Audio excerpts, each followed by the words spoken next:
میں نے تو اپنے طور پر سجدے ٹھیک کیے ہیں، روزے ٹھیک رکھے ہیں، عبادتیں ٹھیک کی ہیں، لیکن جب یہ میرے اعمال بارگاہ الہی میں قیامت کے دن پیش ہوئے اور مجھے یہ کہہ دیا گیا کہ تیرے سجدوں میں اخلاص نہیں تھا، تیرے صدقوں میں للہیت نہیں تھی، تیری عبادتوں میں یہ قصور تھا، تو اللہ کے لیے نہیں لوگوں کے لیے کرتا تھا، تو میں قیامت کے دن کیا کروں گا؟ میں تو تہی دامن رہ جاؤں گا۔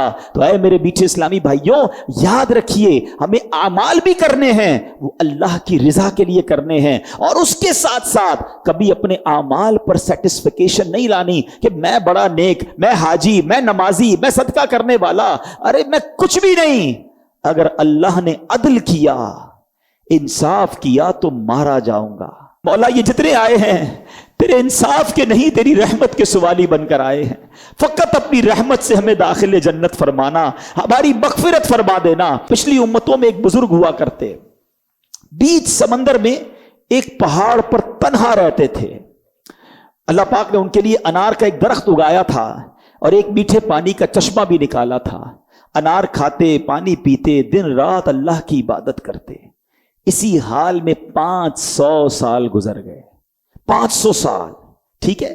اب کوئی سوچے نا، گناہ ہی نہیں ہے نا، عبادت ہی عبادت ہے۔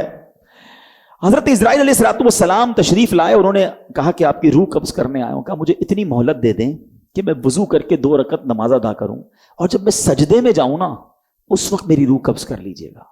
زندگی بھی کیسی گزری؟ حضرت اسرائیل نے کہا میں تمہارے لیے اتنی مہلت لے کر آیا ہوں۔ 2 رکعت پڑھی اور آپ نے سجدے میں اس کی روح قبض کر لی۔ ایسا نیک بندہ اللہ کی بارگاہ میں جب حاضر ہوا، اب ذرا سنیے گا بات، حدیث پاک میں ارشاد ہوا کہ اس بندہ خدا کو 500 سال جس نے عبادت کی اور سجدے میں جس کی روح قبض کی گئی، اس کو اللہ کی بارگاہ میں لایا جائے گا۔ فرشتوں کو اللہ حکم دے گا، اذهبوا بعبدی الی جنتی برحمتی، کہ میرے بندے کو میری رحمت سے جنت میں لے جاؤ۔ وہ بندہ کیا کہے گا؟ اے اللہ میرے عمل رحمت سے کیوں؟ اتنی نیکیاں، اتنے عمل، مجھے تو میرے عمل کی وجہ سے جنت میں جانا چاہیے۔ اللہ اکبر، اللہ فرمائے گا اسے واپس لے آؤ۔